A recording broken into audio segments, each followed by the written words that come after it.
Welcome to Spooky South Coast. Tim Weisberg here, along with the silent assassin Matt Costa, science advisor Matt Moniz, psychic medium Stephanie Burke, and hanging with us in the studio tonight we have Aaron Cadieux. We'll get into that coming up in just a bit, but we have a full show for you tonight, even though we are streaming on YouTube only. Spooky South Coast's Spooky TV on YouTube.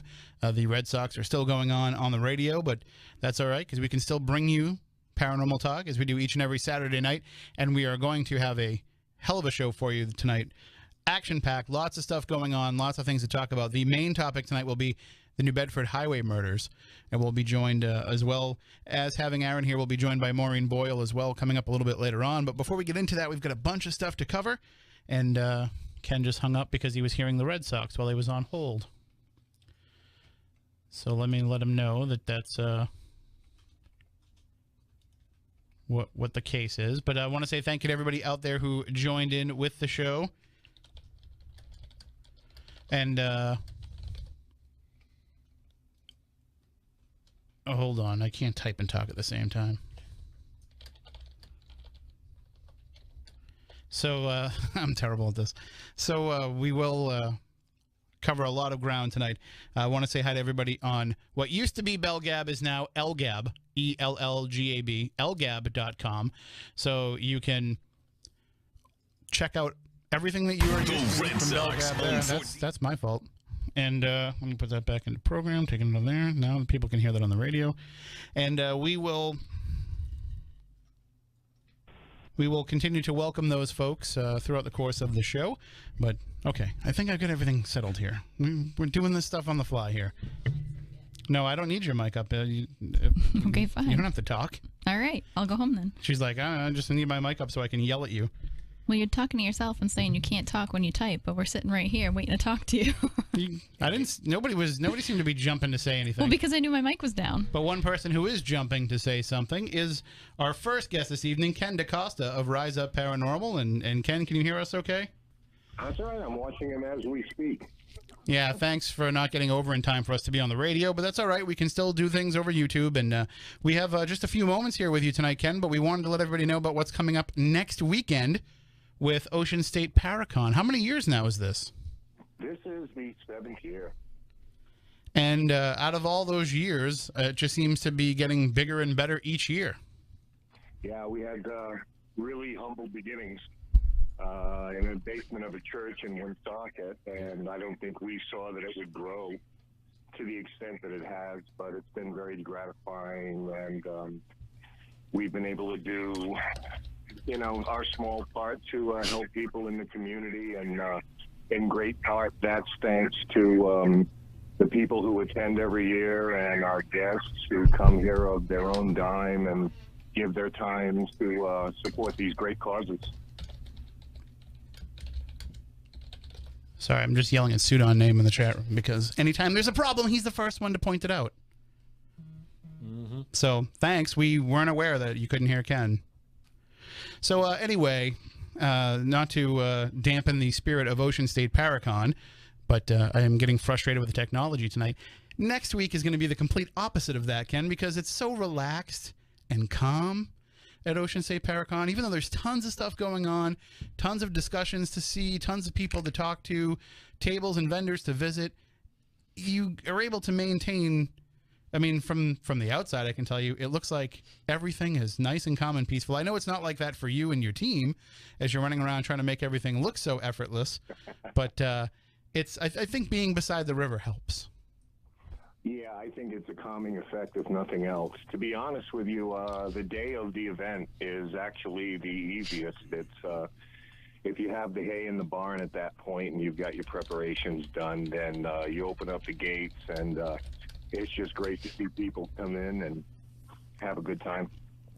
And one of the benefits, too, for those who have never been before, this is in the small village of Harrisville, Rhode Island. It's a very small, tight-knit community. It's a great place. You're spending a relaxed weekend kind of in a country setting, but also all of the lectures happen in the nice air-conditioned assembly theater. So you'll be outside walking around meeting everybody and getting that nice river breeze, but then if you get a little too heated up, you just get to go sit down in this nice theater and hear those speakers speak. Yeah, that's a place where you see me start to decompress a little bit over the course of the day. But if the town of Harrisville sounds familiar to anybody, it should. That's the backdrop for the movie The Conjuring. And once again, Andrea Perron, who wrote the book House of Darkness, House of Light, that the movie was based on, she will be returning to her hometown.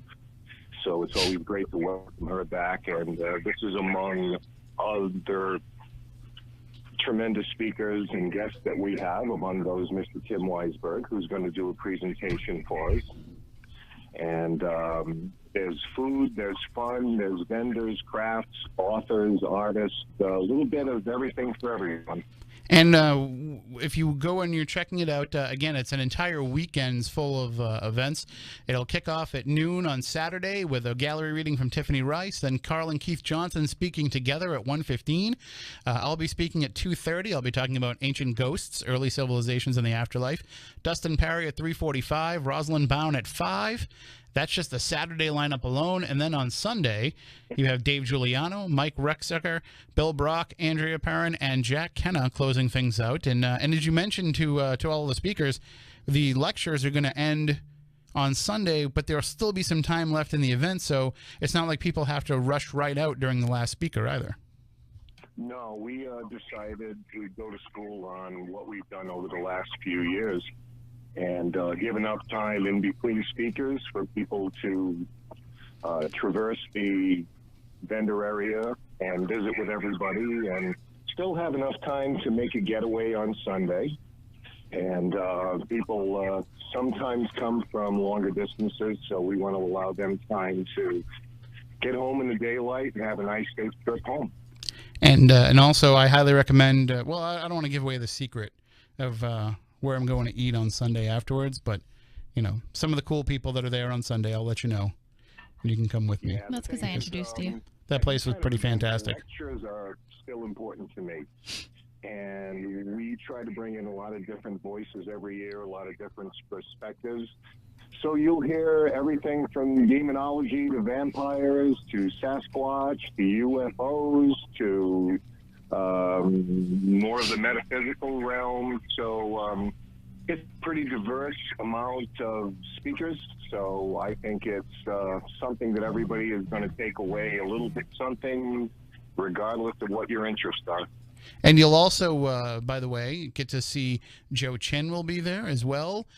Shannon Sylvia will be there. So even though, I didn't mention them during the speaker schedule, they'll be there hanging around. And, of course, and Christopher Rondino will be there as well. But don't forget the MC, the host with the most, Jiggy will be there as well. Our good friend Jiggy will be the master of ceremonies for the second straight year. He did a great job last year, and I look forward to having some more fun with him this year. Yeah, he's a blast. And just to have him there is kind of lights everybody up because, the way Jiggy is, he's a funny guy, and we like that kind of thing added to the event. So, we want to make it as much fun as possible, along with doing some good in the community. And so while we're doing a little bit to give back, we'll have some fun. And if you want to get tickets, you can go to riseupparanormal.com. It's $12 per day, $20 for the weekend. Kids under 12, just $5, and it's really worth coming and spending the day. I recommend the weekend pass because when you come on Saturday, you're going to want to come back on Sunday. I haven't checked the weather report yet, but it's almost always nice, beautiful day sitting by the river, and you can have a picnic. Are the food trucks coming back? Food trucks will be there. Nice. That's always a big draw. That's the only reason I even agree to go. Hydrate, because early indications are it's going to be warm and sunny. I mean, I like going and helping out with charity and everything, but I also like the food trucks. So food trucks are excellent. We've got Rocket Street Food, which is probably one of the premier food trucks in the state of Rhode Island. Elwood's Dogs will be back, and the rumor is they're going to be doing some frozen drinks this year. Nice. Well, looking forward to it. Again, it's happening July 14th and 15th, 11 a.m. to 6 p.m. Outside the Assembly Theater in Harrisville, Rhode Island. It's really easy to get to. It's a nice ride if you're coming from around the South Coast area. It only takes you about an hour to get there, and you have a nice, leisurely, relaxing ride. You get to go some back roads and see some of the parts of Rhode Island that we normally don't see when we're traveling around the highways and going to different places. You get to see a real quaint New England village. So I think it adds to the whole ambiance of the place, just that relaxed atmosphere on the side of the lake with a beautiful waterfall, nice sunny weather, and as you say, most importantly, an air-conditioned theater. So don't let the heat scare you away. No, absolutely not. So we look forward to seeing you next weekend, Ken. We'll be there. All right. Have a great night and have a great week. And I know it's the stressful week for you, but it's all worth it when you get to do good for charities that deserve it. It's all worth it in the end. So thank you to you and your team for putting this together year after year. Well, the same back to you. Thank you for being there again for us, Tim. Take care and thank you. All right. See you next week. You bet. That is Ken DaCosta from Rise Up Paranormal. Again, riseupparanormal.com. If you want to get yourself the tickets for the weekend, $20 for the weekend, $12 per day, but just get the weekend pass because you're going to want to go back. And we will see you there. Well, I'll be there, and I'll be sitting at my table, not selling anything. And but Too bad I couldn't kept you company. Maybe I should sell waters if it's going to be hot and humid. You could sell waters. It was 100 degrees last year. Yeah, maybe that's a good idea. Maybe I'll come meet you at the restaurant afterward. I don't want to give away the restaurant. I wasn't, because but maybe I'll come meet you. I don't. As much as I want to promote the restaurant and get everybody to go to this awesome haunted restaurant with fantastic food, I also don't want to have to wait in line when I get there, which is the whole thing. Right. Well, it was packed last year. We just sat in the bar. Right. So it worked out.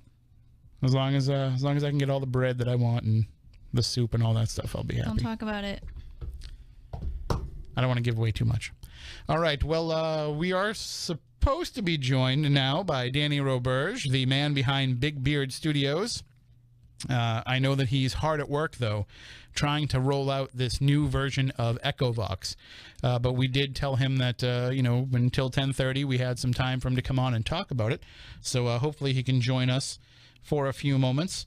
If we do get him on, he can tell us a little bit about what he's planning with Echovox Touch, which is the new version of Echovox that is coming out. I'm very excited for this. There is a pre-sale going on right now, and I will give away the information about that because I don't mind letting people know about a product that I believe in. If you go to selfie.com, SELLFY.com, search Echovox, you can get involved in the pre-sale tonight.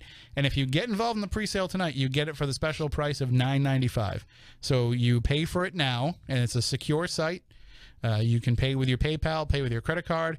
It will reserve your spot so that before it's released to the public, Echovox Touch, you will get it first and for cheaper. I'm assuming that that's probably at least half price based on the price of the app normally. So if you go to SELLFY, selfie.com, and look for Echovox, you can pre-order Echovox Touch, which I know the issue that he was working on earlier, because if you're familiar with Echovox and the way that it runs, this involves you actually touching the screen, which allows you to kind of become like an antenna for it a little bit, like pulling in some of that energy. Has anybody checked it against, Android versus iPhone? It's Android only right now. Okay. It's the iPhone stuff's a little bit harder to nail down, but he's trying to roll out the Android version tonight. And when I talked to him earlier, he said the biggest issue that he's having, and I don't think he'll mind me saying this, is he's trying to make it so that you can put multiple fingers on the screen at one time. So he's probably trying to crack that code and get that ready so that we can have Echovox Touch roll out ASAP. But I would recommend getting involved in that pre-sale because you can save some money and you can get it ahead of time, and then you can tell all your friends about how awesome it is. And if you've ever been on an investigation with me, you know that I always use Echovox. I know, Stephanie, you've used it in a lot of your investigations as well. I have. I just don't have Android, so I can't download it myself. Well, you can get regular Echovox on okay, iPhone. good. I didn't know that. Yeah, it's not as. I'm the medium, not the ghost hunter all the time. It's so. actually I believe it's a little cheaper for iPhone. I'll have to look into it, but I'm a big fan of using it, especially with the piece of equipment that Christy has, which I have no idea what it's called. You know what I'm talking about, the little speaker? Her Echo speaker there. Yeah, it's awesome. We actually use that at Short Mountain Distillery down in Woodbury, Tennessee. And Porter and I were standing there asking questions with a group of people while Christy was across the field waiting for answers. And I can tell you I get probably the most accurate answers that I've ever received on any type of ghost box piece of equipment ever with Echovox. And I know we used it at the Mount Washington Hotel in the Princess Room while doing the Estes method, and that turned out really weird too. And I used it in Middleborough a couple weekends ago, and I wasn't there for that. We were in the basement, and we were trying some of the Estes method in the basement of the town hall. Some cool stuff there. We let it run while we were in the the Underground Railroad portion of the Oliver House. Got some very interesting stuff there. So it's certainly really the only piece of equipment that I use. I know. On it an has been for investigation years.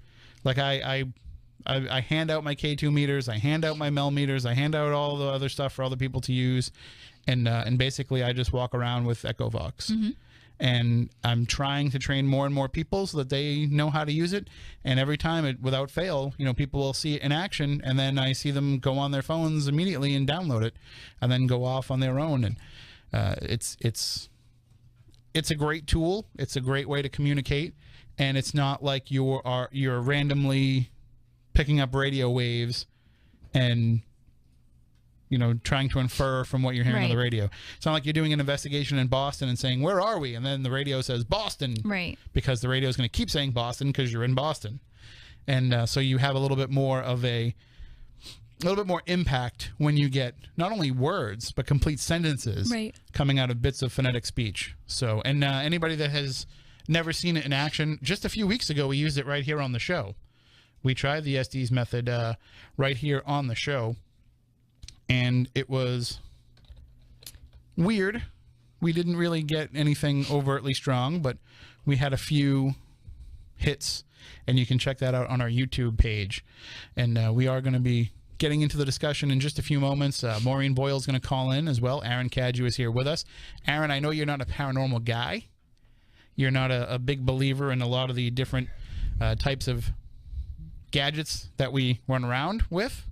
But if you heard something come out with complete sentences when it's only bits of phonetic speech, I mean, that's got to be kind of impressive to a skeptic, right? Yeah, I would say so, yeah. My issue with voices from the other side has always been, in my limited experience, and it's very limited, it's always something like you hear one or two words and it's, kill the children or something really cryptic like that. And it's like, why can't you just say like, hello, I'm looking to talk to a ghost, and why doesn't the ghost just say, "Hey, I'm Bob Jones. I used to be a farmer here, and I was crushed by my tractor back in 19." It's never like that. Or why does it even have to be something like that? Why can't it be just like, I lived here and then I died, and now I don't live there anymore? But it's never, in my experience, it's never just a direct answer to the question. It's always like some sort of like coded like cryptic thing that you have to decipher. Like, if they could communicate from the other side, why not just be upfront and just talk in a conversational manner like we're doing here in the station? And what I like about it too is a lot of those conversations that I have with it are just that, conversational. It's not direct like, did you die? How did you die? Oh, I hate those. It's a lot of just back and forth. I love to play games using it, where I will say to the Echovox, I'm going to count to 10, but skip a number. Tell me what number I skipped. And I'll count to 10, and I'll skip like 6 or 7, and then I'll say, tell me what number I skipped, and it'll come back right away. 6. Well, that's a little more. I mean, I'd have to see it firsthand, because I'm such a wet blanket skeptic. My favorite is sometimes I'll start. Sometimes I'll start counting, and I'll be like 1, 2, 3, 4, and the Echovox will take over 5, 6, 7. So when that kind of stuff happens, that's pretty cool. So Echovox Touch is dropping very soon, so make sure that you go to selfie.com, SELLFY.com, search Echovox Touch, and you'll be able to get it before anybody else does. We'll be using it next weekend in Winchendon, and we'll use it at the end of the month in Wareham, and hopefully I'll probably have Echovox Touch by then too. So. Well, I want to see how it works compared to regular Echovox. So won't other people. I mean, especially there's a couple. I don't want to say their names on the radio right now because I don't have their permission to out them. But they came on an investigation, saw Echovox in action, immediately downloaded it. Yep. And now they use it every single time that they come out to something. So I always know that even if I don't have my phone on me or my tablet with me, I say, do you have Echovox? Oh, of course.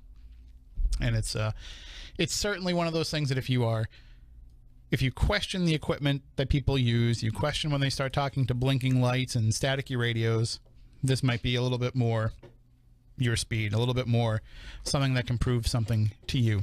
Hey, before we get going with the actual discussion tonight, I want to let everybody know about Parabox Monthly. They have silk-screened soft style t-shirts that are super comfortable, and also they have a puzzle built in. And I've been saying for weeks that, I wonder how soft these t-shirts are. Well, let me tell you, they are very soft. Right. They are fantastically soft, and this is like when you go out and you buy those pajamas, and you get like the flannel pants, but they come with the t-shirt, and it's always like that nice soft t-shirt that you can sleep in. That's right. What this feels like. I could totally sleep in this t-shirt, but I'm not going to because it will keep me up all night trying to figure out the puzzle that's built into it. And if you can see this one.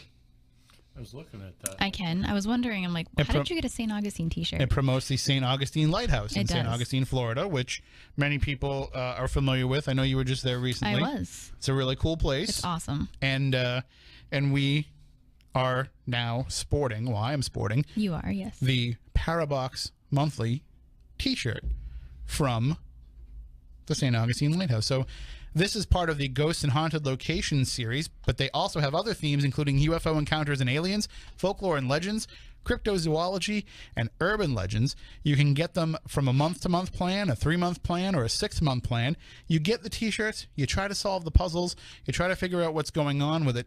It's a mystery, wrapped in an enigma, wrapped in a soft t-shirt. So what do you get if you crack the code? Well, you get my respect, because I can tell you right now, I've been looking at this all day and I can't figure out exactly what's going on with it. But I think, you have to keep collecting the shirts and try to crack the code. So if you want to get your hands on some, let me show you what comes in the mail. You will get fancy. It's a little ghost. That's awesome. You will get the Parabox box, the actual box from Parabox Monthly. And when you open it up inside, I took the paperwork out of it. That helps, Tim. It helps. But you will get a letter kind of telling you a little bit about Parabox and what's involved. And you will also get a card that describes the haunted location and gives you information about the location or the mystery that you're trying to solve. So, can't go wrong for that. You can wear the t-shirt. Everybody will come up to you and start talking to you and say, hey, what's that shirt all about? Have you been there? Do you know anything about it? And you'll have all the information because you'll have the card. So if you want to get involved, paraboxmonthly.com. When you go to the website, use the code SPOOKYLIVE and you'll get 10% off. So that's a hell of a deal. 10% off by using the code SPOOKYLIVE at Parabox Monthly. But let me tell you, man, I'll let you guys all feel my shirt later. You'll be pretty impressed. I don't know how I feel about that, to be honest with you. And generally, I don't like, you know how I like my shirts baggy, yes. And I don't like when clothes touch me. You know what I mean? I don't like to be, but this is like a warm hug in a t-shirt. It really is. It's that soft. You're a whole new person now. I am. I don't know. I'm actually wearing a shirt that fits me for once. You are. Instead of. I don't think I've ever seen you wear a shirt that fits you.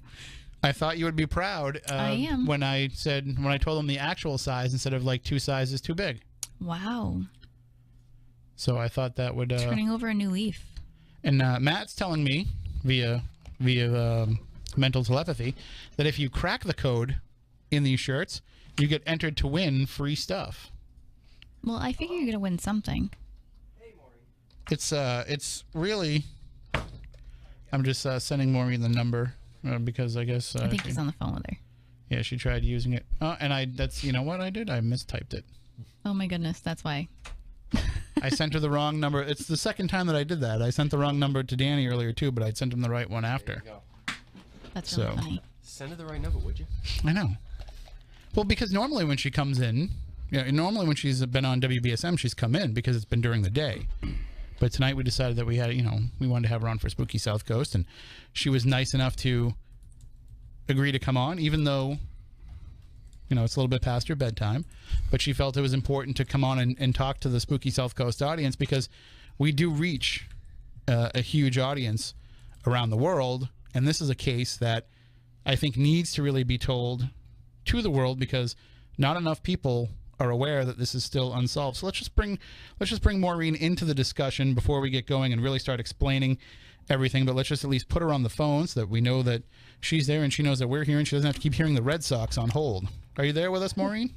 Yes, I hear you, Tim. So I apologize for giving you the wrong phone number earlier.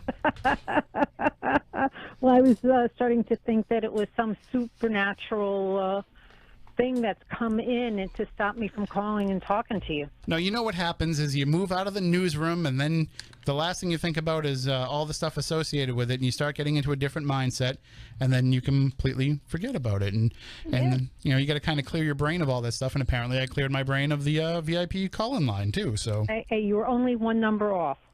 That's pretty good. At least I didn't.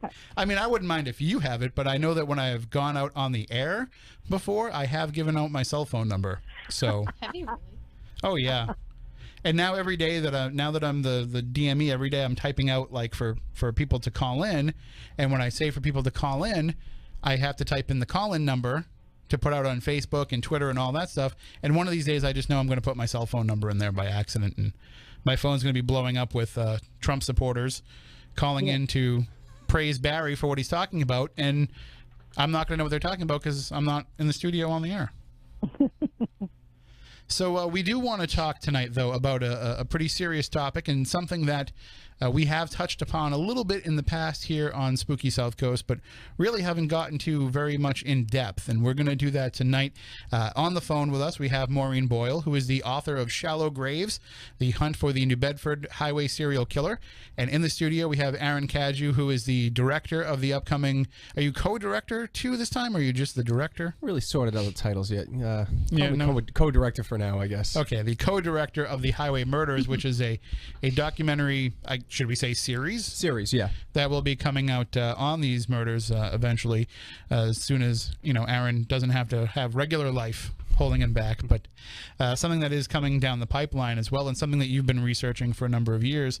And I know, Maureen, you were there from the very beginning, covering this as a reporter for the New Bedford Standard Times, and we've just hit the anniversary of when the first victim was found.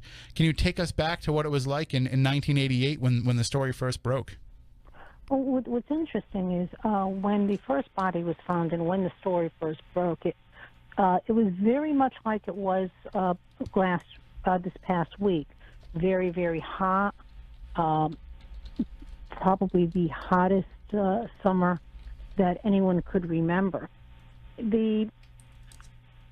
As we look back on the highway killings, we think of it as something that just burst out into the community, that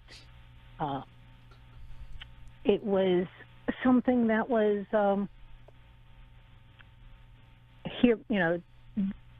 that was ignored for a long period of time, because there had been that feeling in some circles that people didn't do enough because the women weren't wealthy, they weren't prominent, they were addicted to drugs. However, what we all forget is that 1988, when this case first came out, it came out very, very slowly. When the first two bodies were found, people didn't even realize that there was a serial killer out there. The women hadn't even been identified. They weren't identified until December of 1988, and the first two were found in July. It was a very when the case first started, no one even knew that there was a case out there, if that makes sense, because it wasn't as if people knew that there were all these women had gone missing, because they didn't all go missing at once. And there weren't headlines about them going missing because they weren't like abducted in broad daylight. There wasn't anything immediately suspicious at the time. It came upon the community in a very, very slow process. And it wasn't like, I mean, New Bedford had a lot of, you know, there was crime going on in the city at the time, but it wasn't a lot of, you know, it was very out of the realm to have multiple murders. Certainly not like it is these days, and I know that the mayor and the chief of police don't want to hear me saying that, but you know, now we have all these deaths that are happening all the time. We have drug addiction, the opioid crisis. You know, every day there's overdoses that are happening. But when a body was found in 1988, that was a pretty big deal and a pretty rare occurrence, right? Well, it was, but you know, New Bedford was a fairly safe city in 1988, and you know, I still consider New Bedford still a very safe city today. It happens to be a city that doesn't ignore its crime, and that's what some other cities do. Because people care about the community, they care about the people that may fall victim to crime, they don't ignore it. In 1988, there was drug addiction. Heroin was a very serious problem in the community. There was an opiate crisis in 1988, but people just didn't talk about it. But with these many deaths, that was very, very unusual. There had always been murders in New Bedford, just as there's always been murders in similar cities of the same size as New Bedford. New Bedford wasn't unique in that. What New Bedford is unique, however, is how it approaches murders and the deaths of individuals. Generally, people do take notice because they know the people who have been who've been victims. They care about the people who have died. And I think even to this day, 30 years later, the community still does care about the women who died in 1988 because they haven't forgotten. And Aaron, I know that you touch upon this a bit in the early parts of the documentary, but at that time, New Bedford was known for, you know, there was still recently in the news, Aaron, was the Big Dan's case. Yeah, the Big Dan's case happened only 5 years before the Highway murders case broke, so it was still relatively fresh in the minds of people. And we interviewed former Mayor Bullard, who said that because of the Big Dan's case, when he would travel around as mayor, the further away he got from the city of New Bedford, the more likely it was that somebody knew New Bedford for the Big Dan's case. And, you know, he thought that was unfortunate because he felt that New Bedford had a lot more to offer, which it did. And so by the time the Highway murders came along, I mean, you know, I'm looking at this case from a retrospective perspective because I was only 5 years old and this is going on. So my research is talking to people, reading articles from various publications and watching the old news clips. And when the Highway murders case broke and became prominent, probably in, you know, November, December of '88 is when it really started to heat up. You did see some mentions of Big Dan's, and, you know, Highway murders cast harsh light on city that already had, you know, the problem of Big Dan. So that then it became a dual situation where people remembered New Bedford for two reasons at that point. It was both Big Dan's and then the Highway murders case. When did the movie come out? For those not familiar, the Big Dan's case was turned into that film, The Accused. Yeah, The Accused came out in '88, and Jodie Foster won the Best Actress Oscar in '89. So while this case is happening, that's in the spotlight, and New Bedford's getting mentioned in the press, and so it certainly kind of created a storm. And that's one of the reasons also why the Big Dan's case really achieved that national prominence, is because of the film. While the case was shocking for a number of reasons, one of them was the allegation that the accusers had said, that she said the accusers were cheering like they were at a baseball game. That's what really caught the attention of the media, that one phrase. But Big Dan's case would have died down if not for the film, and that's why people, let's say in California, knew about New Bedford because of the film more than anything else. So New Bedford became synonymous with Big Dan's because of the film, I think.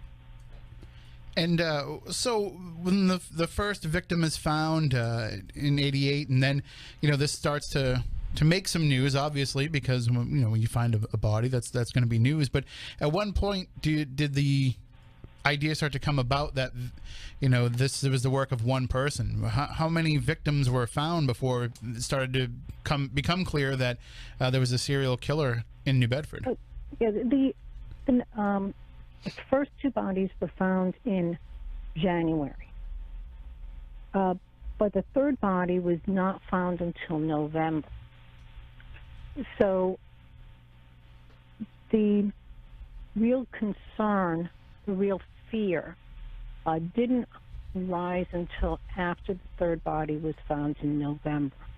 However, between July and November, other women with similar height, similar weight, similar background, and the background was drug addiction, they had gone missing.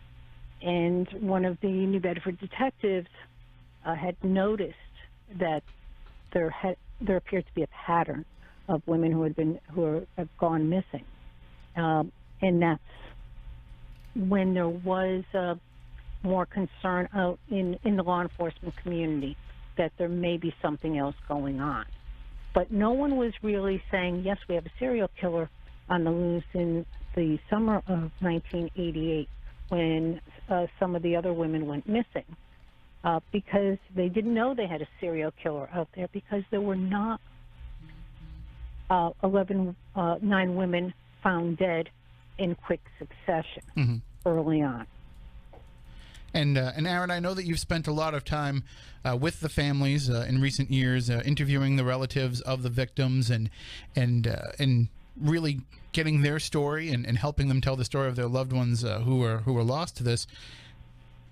Obviously, they care a lot about their loved ones that were lost, but did they get the sense, Aaron, that it was a lot of, like, the public sentiment was, oh, it's just these women of questionable reputation? Did they get the sense that maybe the public didn't care as much as they should because of the stories that they were hearing about these victims? I think to a degree that they felt that way. I think it's a little unfair. I think some of the families are a little critical of law enforcement, where we've talked to a lot of the people that were very close to this case. And it's very obvious that, the lead investigators, the guys like Josie Gonzalez, Marianne Dill, Richie Ferreira, they did care very, very much about the families of these victims in particular. So I think some of the criticism may be directed maybe sometimes in the wrong place, where there may have been other members of the media from further out that kind of portrayed it as strictly drug addicted prostitutes, whereas the local law enforcement in this area, they really did care. I mean, I think it was slow to develop to come to the realization that they were dealing with a serial killer, and I think that has a lot to do with the fact that that's a cat of a completely different color, a serial killer. New Bedford, yeah, it's got some issues and it can be a rough city, but they had never dealt with anything like this before. This is not something that happens in a lot of places. I mean, we interviewed Richie Ferreira, who was one of the primary investigators, and he said none of us had any experience dealing with what we would know as a serial killer. It was just a completely new experience and very different from anything that they had done before. And Maureen, working in the community at that time, I mean, it's even now, New Bedford is still a pretty tight-knit community, but, at that point in 1988, in the mid to late 1980s, we were seeing the mills start to close up. We were seeing kind of an economic downturn as we were on the verge of the recession that was coming. New Bedford was a city that was definitely in transition, but at the same time, it was, especially reading the book, you can tell it was a community where people knew one another, and people generally, even if they, didn't know one another, they tended to look out for one another. So this is somebody coming in and going after some of their own. Yeah, and that was, I think, the most frightening thing for the community, because if it was someone in the community that did this, it really shook people to the core. Whoever was killing the women could be someone they know. And if it was someone they knew, how scary is that? If it's your neighbor, if it's someone that you went to school with, if it's someone you went to church with, someone you've had an interaction with, if that person is the killer, how safe do you feel? And I think that was the one of the most frightening parts of the case. Even 30 years later, people have come up to me at some of the book events, and they are saying, they're relating to the case, saying how frightened they were because they used to drive those same highways. And while none of the women were killed on the highway, that's where the bodies were left, but people were relating to the case based on what they knew, situations that touched them. So in that regard, everyone in the community was touched by this case in some way, whether they knew the victims, whether they knew the families, whether they knew the locations. They were also very, very concerned about where this was going to end and how this was going to end and why was it happening here. New Bedford at that time was a fairly isolated city in the state. It was out of the Boston loop. Some of the movers and shakers, if you will, in Boston considered New Bedford the end of the universe.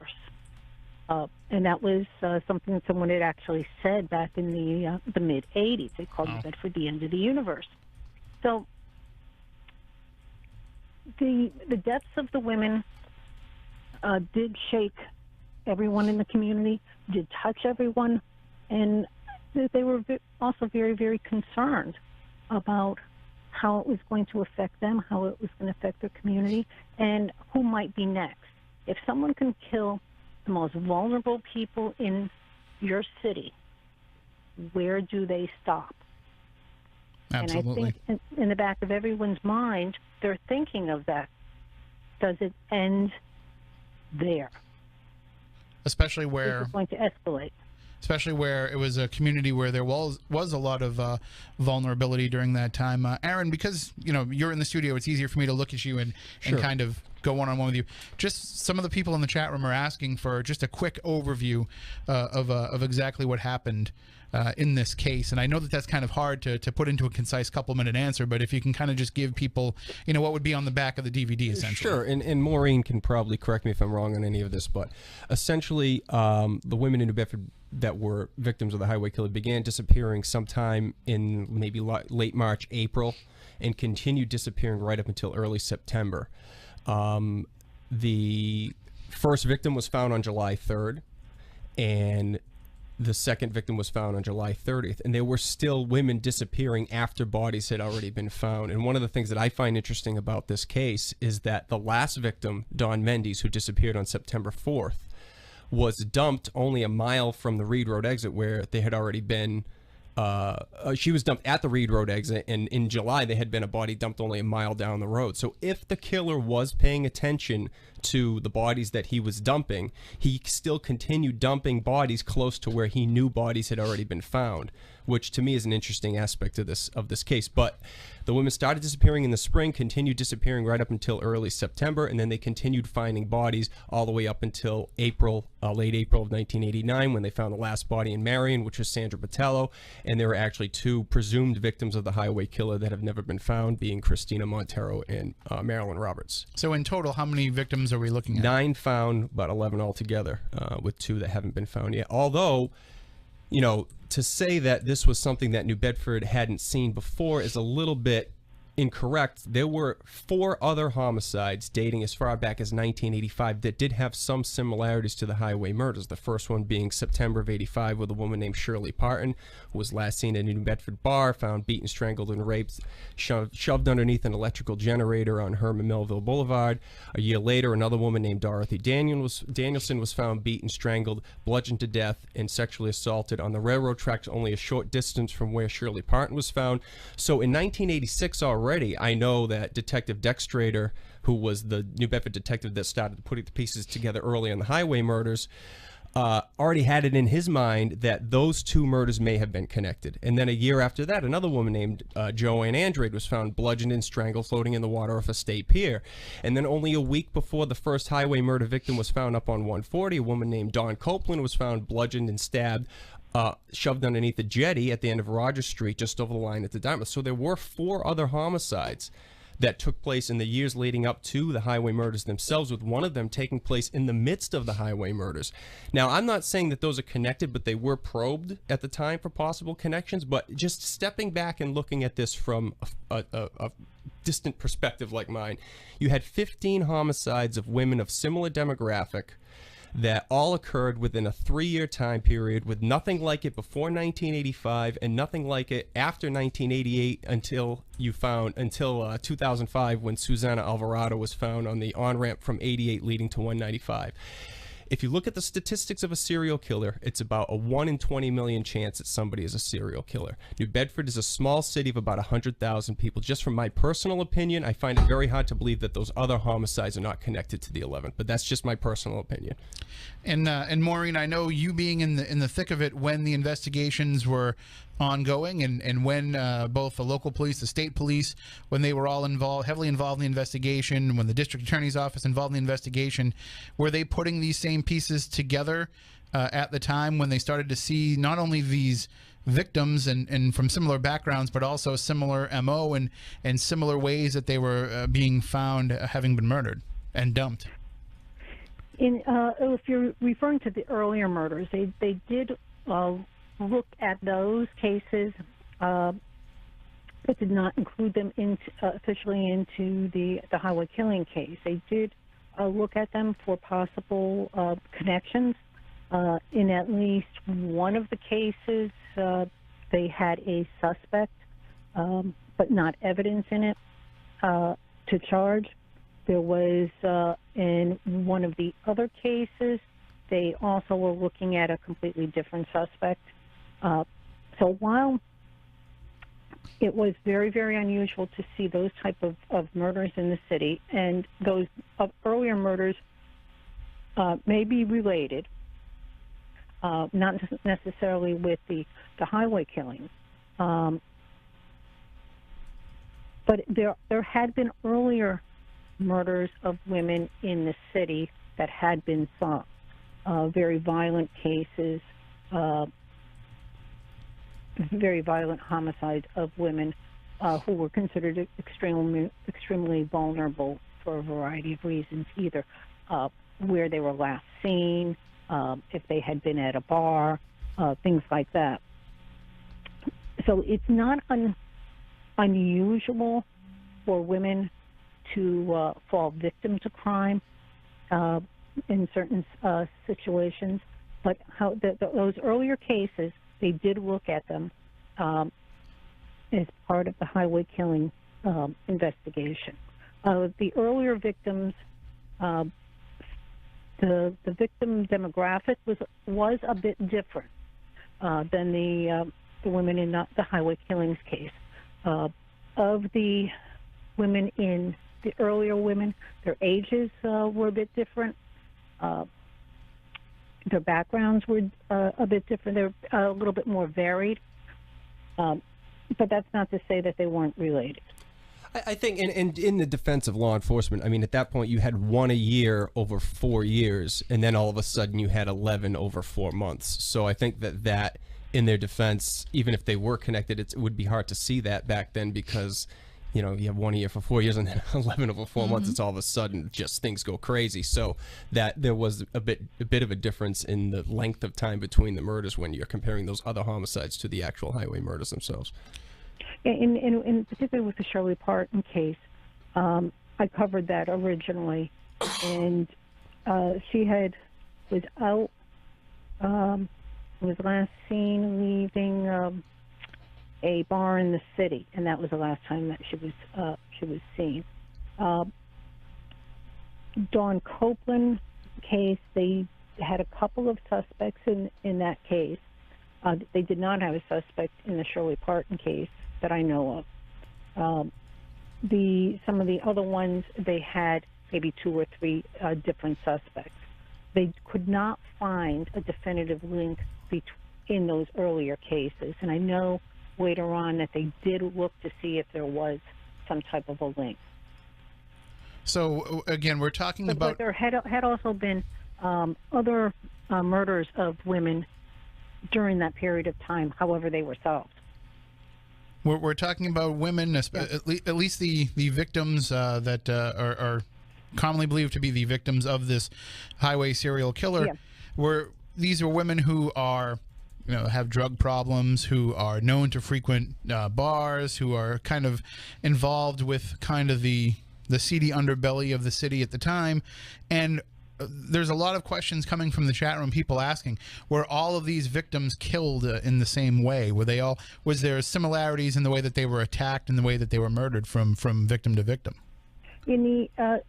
What they were able to determine based on autopsies and examination of the bodies, because the women had been out there for such a long period of time, they were only able to come up with a definitive cause of death in 2 of the victims.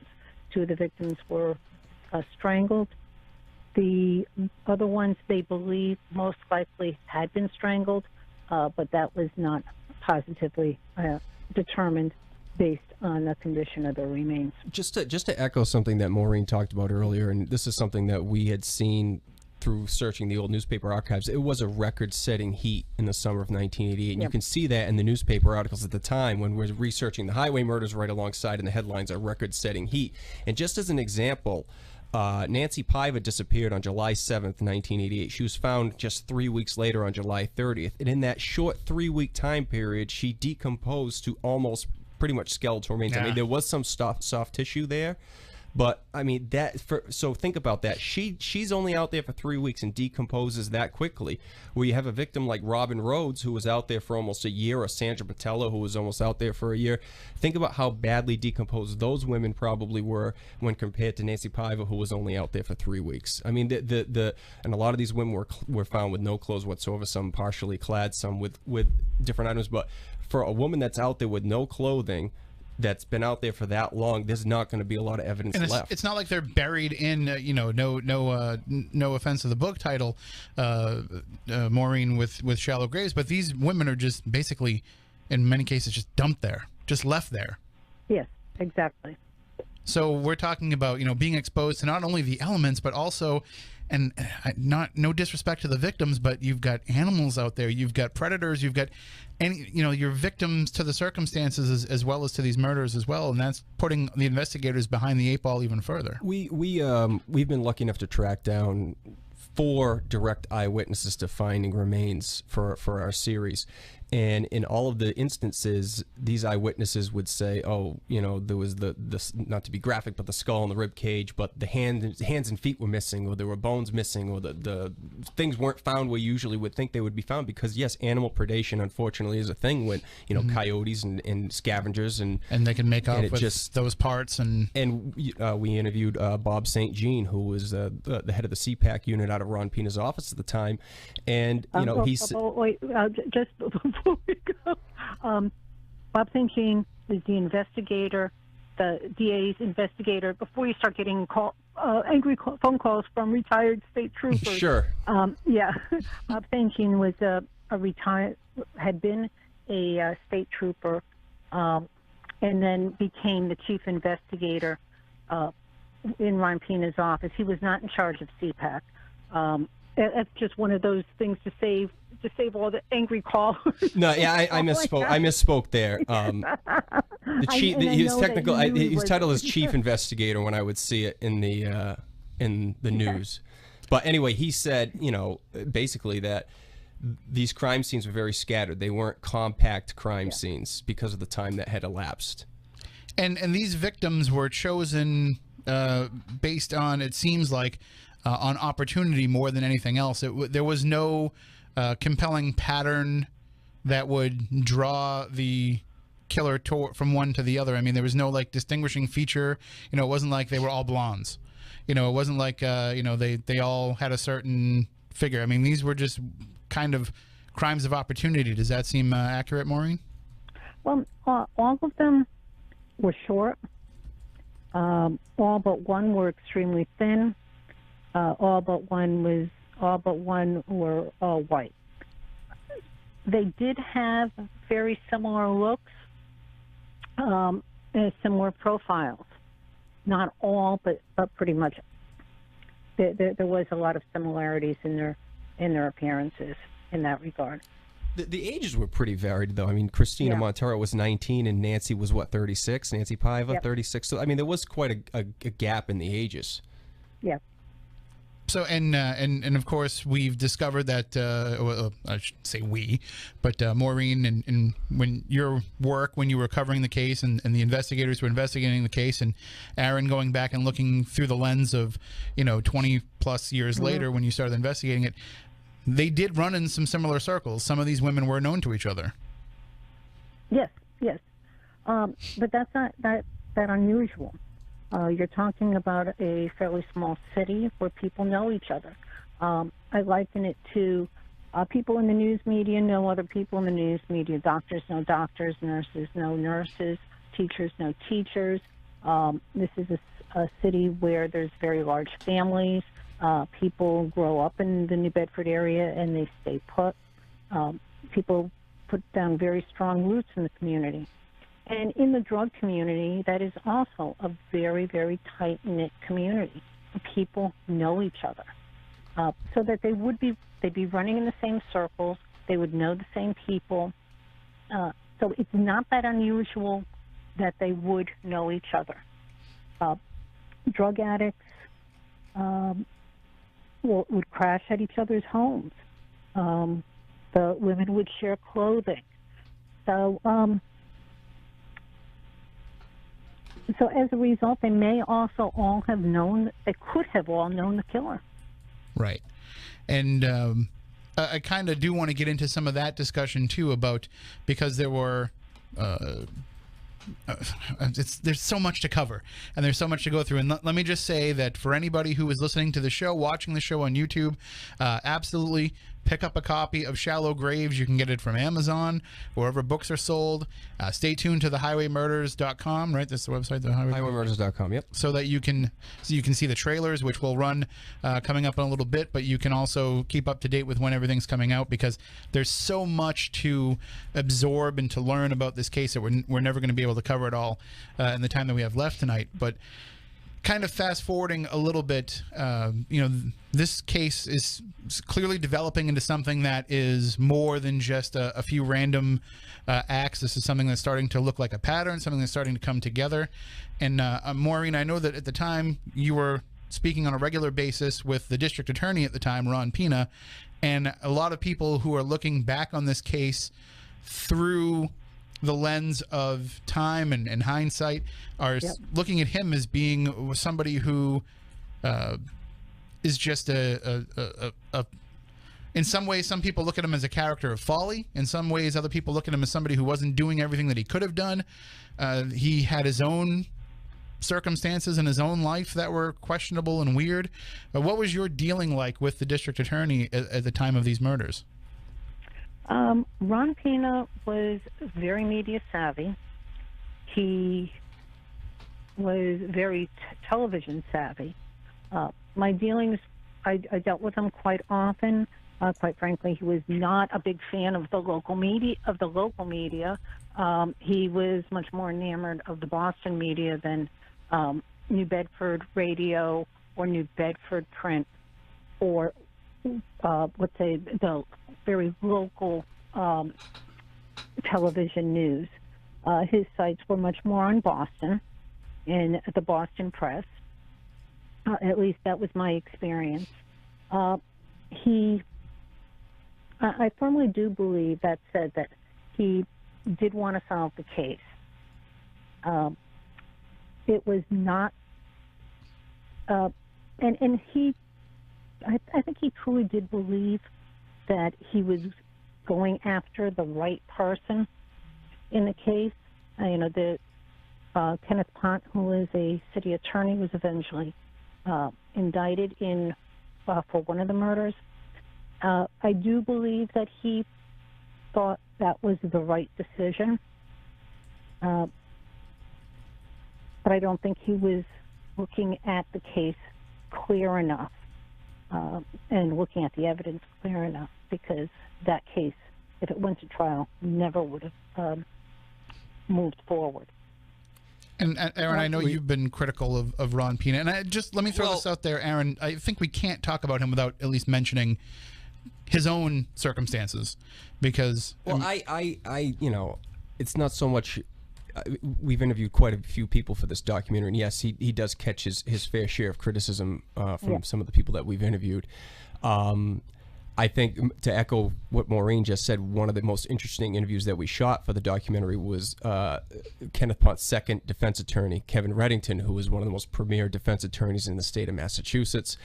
And he had a very, very funny quote when we asked him. Kevin Reddington really wanted that to go to trial.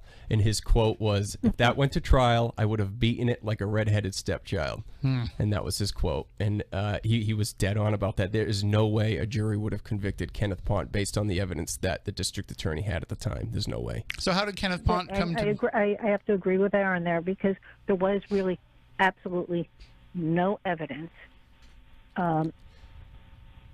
against Ken Pont that would warrant a conviction.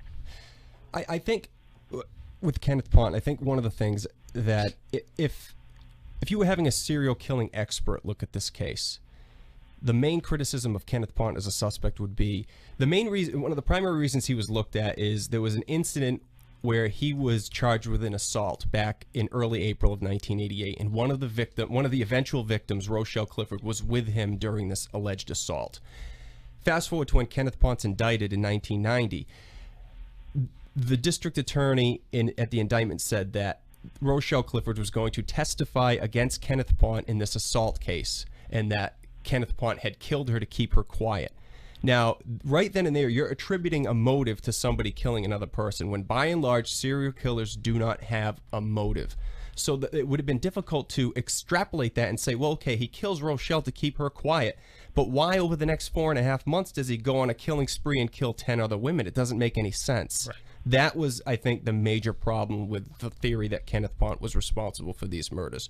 And if he did kill the other 10, what would the reason have been? Okay, so he kills the other ones to keep them quiet, but why does he space the killings out over 4.5 months? Or he kills the other ones because they're going to publicly out him as a drug user? Well, there were plenty of men that knew Kenneth Pont was a drug user too, so why did he only kill women?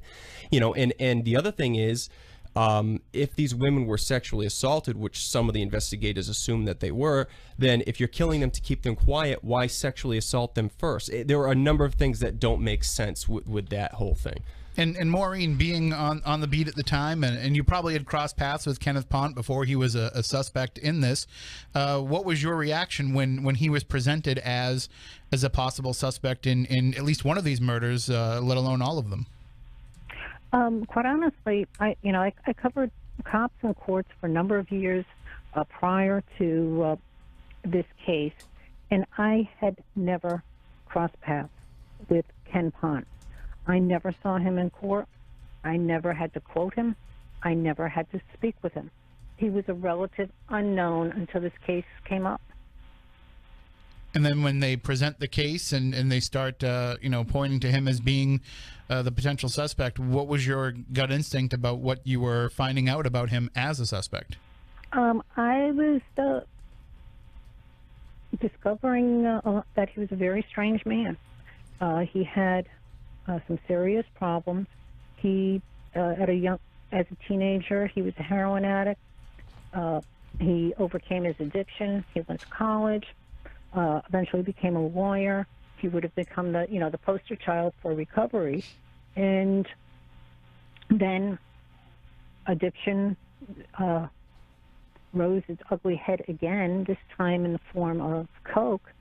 And the thinking was, he was embarrassed and didn't want people to know that he had fallen victim to drug addiction again, and was sending the girls out, picking up girls on the street and sending them out to buy coke for him. What I was finding out about him was that he had some serious issues, to put it mildly.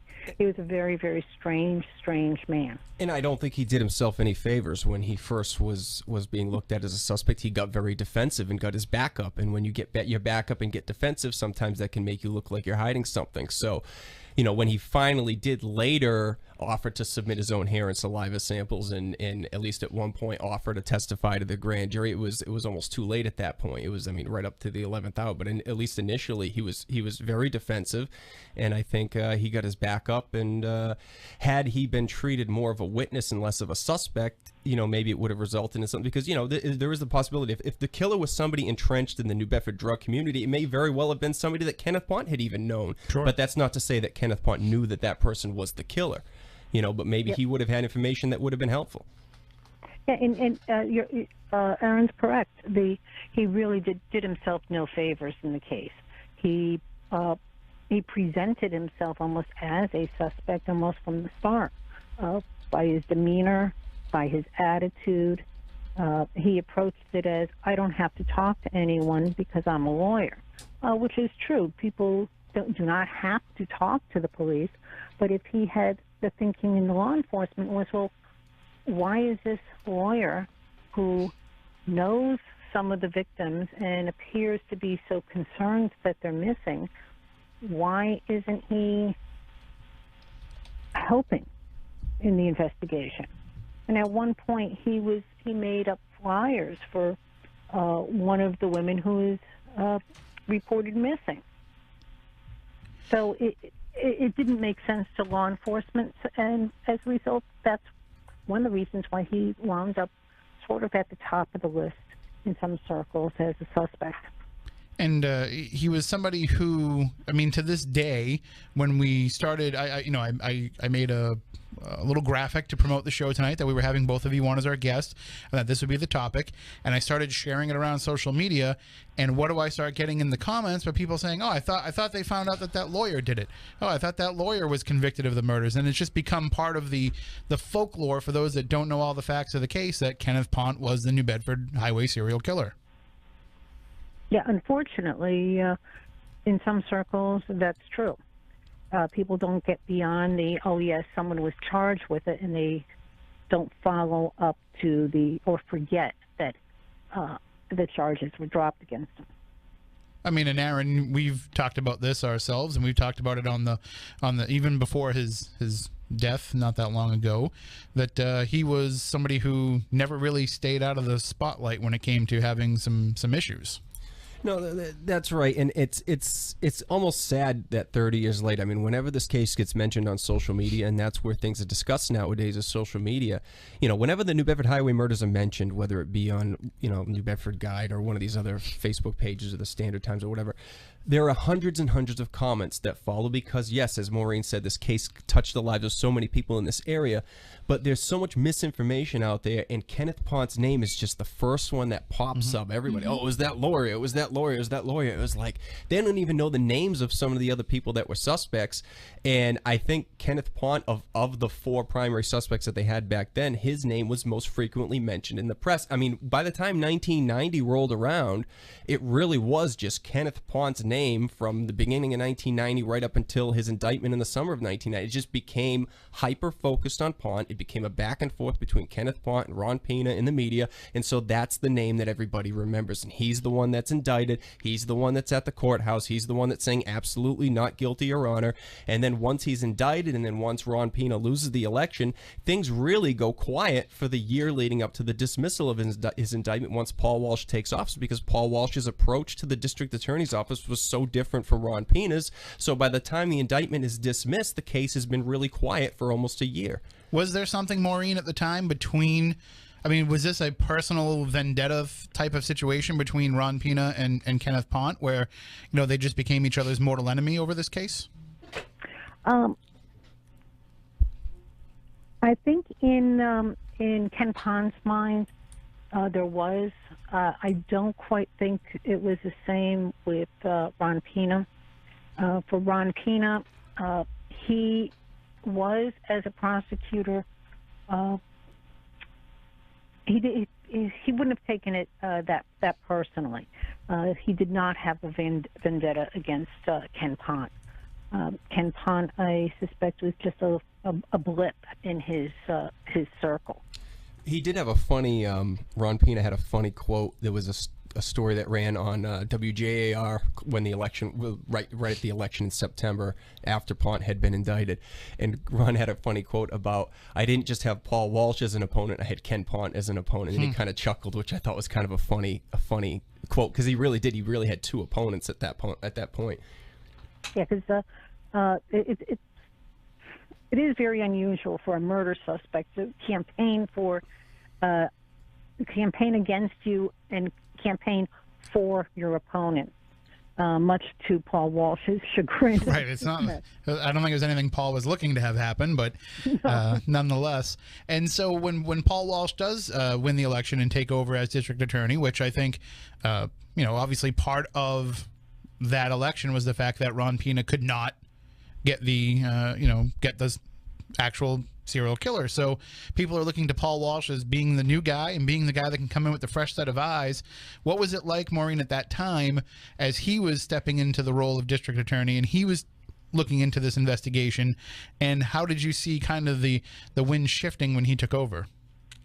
Paul Walsh had a very, very different approach to the case, a much more prosecutorial approach. Others may disagree, but his approach was more, okay, let's take it out of the headlines and let's look at the case from the law. And is there evidence?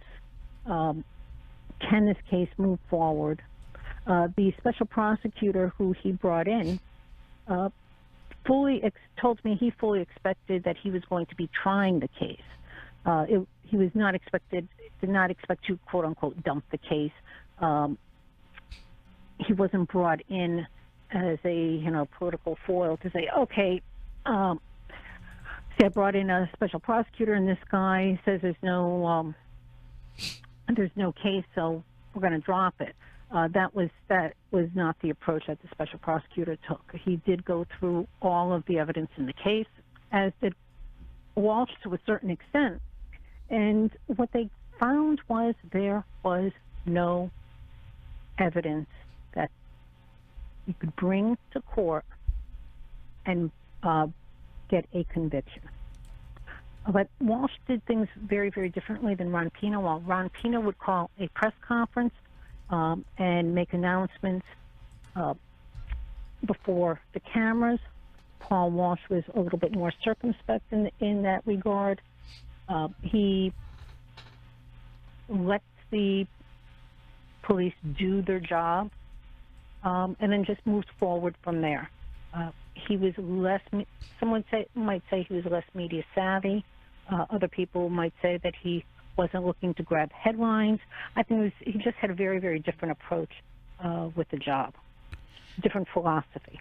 And not to say that Ken Pont was found to not be the New Bedford Highway serial killer, but as you mentioned, there just wasn't enough evidence against him to bring it to trial where they thought they had the chance of getting a conviction. Exactly. And when they dropped the charges, it was not with prejudice, which means that they could, if they had evidence in the future, they could have brought charges against him again. And Aaron, I know that we've talked about this because the last time that I think I saw you was when Paul Walsh was here in the studio, and you had been involved in that discussion, and he ended up moving into his own suspect that he thought was behind this. Yeah, Paul Walsh on the record to this day says that Anthony DeGrazia was his favorite suspect in the highway murders case. And so who was Anthony DeGrazia, and how does he tie Anthony into this? DeGrazia was a very young man who lived in Freetown at the time of the highway murders. He was somebody who had a reputation for coming into New Bedford, picking up prostitutes and strangling them in his pickup truck. And his name first came to the public light in early May of 1989 from leaked testimony from the special grand jury. One of his victims came right onto the steps of the courthouse after testifying to the special grand jury and basically outed Tony DeGrazia as a suspect. And then from that point, his name was pretty hot and heavy in the press for a while, but then eventually his name kind of just faded out. And then the focus of the investigation went to Pont. And then after the indictment against Pont was dismissed, then DeGrazia was once again arrested for trying to strangle a woman in his truck in November of 1990. So his name kind of popped up once again. And then once the indictment was dismissed, they announced the indictment was going to be dismissed on a Thursday, I believe. That Saturday, Anthony DeGrazia commits suicide, and then on that Monday, the indictment against Pont is officially dismissed. So the timing of the DeGrazia suicide was very suspicious in the eyes of some people. And the special prosecutor, Paul Buckley, who was brought in by Paul Walsh, on the steps of the courthouse after the indictment has been officially null pros against Kenny Pont, says that Anthony DeGrazia was, in his opinion, the best suspect in the case. And at that point, DeGrazia is already dead. I mean, Maureen, take us into the the newsroom at the time. You're just sitting there with Kurt and Sue and whoever else might have been around at that time, just talking over this guy as a suspect, and you got to look at his what he was known for doing around the city, and you got to think this has got to be the guy who is responsible for this, just based on his track record alone. Oh, you mean Tony DeGrazia? Yeah. Well, Tony DeGrazia's. The case against Tony DeGrazia sort of slowly emerged over a period of time. The first wave of charges against him that followed shortly after one prostitute who testified before the grand jury came out and mentioned Tony as a suspect. And shortly after that, he was charged with a number of cases where they alleged he picked up some women and throttled them until they were unconscious and then sexually assaulted them. And a portrait of him emerged at that time as a very troubled individual. He had told psychiatrists that he had been physically abused as a child. There was some other family dysfunction in his life. So he came across as, in some ways, a very dangerous individual and also a very sad individual. So we were looking at him as, yes, he could possibly be the killer. Or a very, very strong suspect. One of my colleagues at the time, Natalie White, had interviewed Tony's brother, and a very strong portrait of what life was in the DeGrazia household, in particular for Anthony as he was a child, emerged.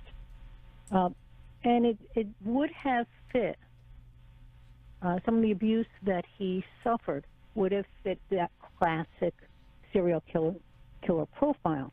That said, that doesn't mean that he was a killer, to be fair to him. I think... but, sorry. Didn't mean to cut you off, we'd Maureen. be talking about the case, and of course, at that time, Kurt Brown, who now works at the Standard Times, he was working at the Fall River Herald. So we were technically competitors. He was working at the Fall River Herald with another reporter, Carol Costa Kroll, who eventually returned back to the Standard Times. So we were competing at that time. So we would discuss in the Standard Times newsroom. Sue, Natalie, and several other people. Now, okay, where do we go next with this case? And is it possible that he could be the killer, or is it someone else? And keep in mind, at that time, in real life, the story changed daily, sometimes even hourly.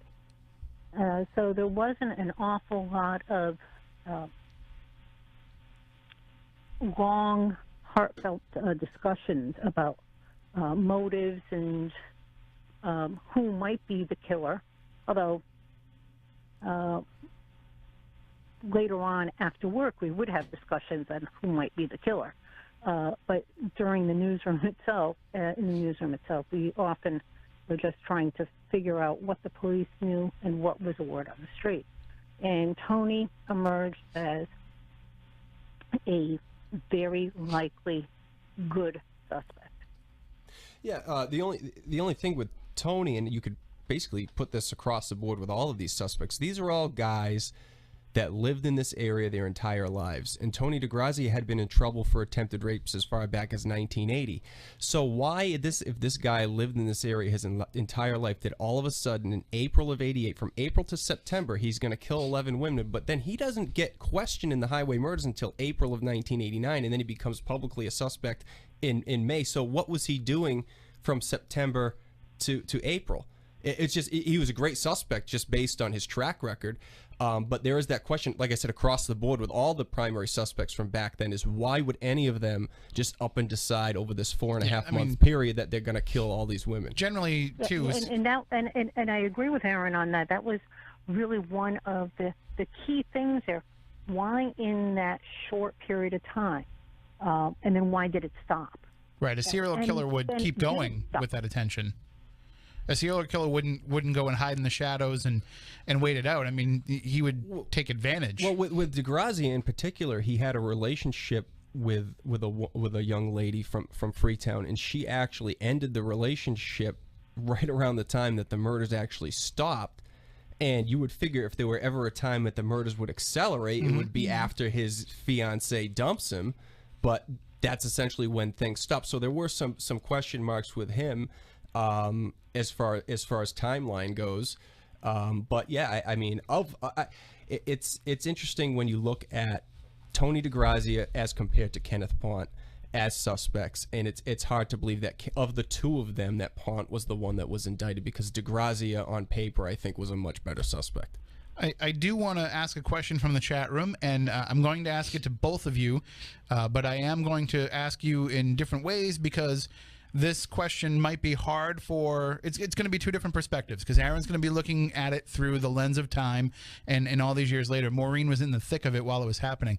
But the question is whether or not the investigation into this and where it led and the indictment being dropped and all of this stuff, the question is if there was some kind of a good old boys network going on here at the time that would have blinded some of the justice that was being happened, not in the good way, that might have put blinders on them when it comes to certain things. Aaron, I know that we've talked in the past that the issue at the time was being so shortly after the Big Dan's case and being something that was getting national headlines at the time, was it would not be the time to be trying to pull anything like that. People were hypersensitive of that possibility. Has that been, looking back through things, is that the way that you look at it? I'm sorry, I'm having trouble following you.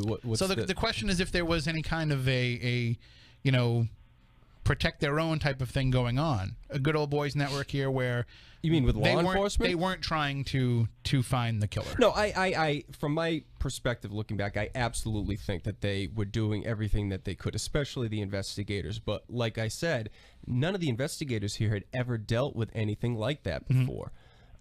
This was, you know, as much crime as New Bedford may have had back at that time, gang violence is very different from a serial killer. Serial killer can happen anywhere. It can happen in suburbia. It's not something that's more likely to happen in a major city. Maybe it is just based on that's where the population is, but serial killers can happen anywhere.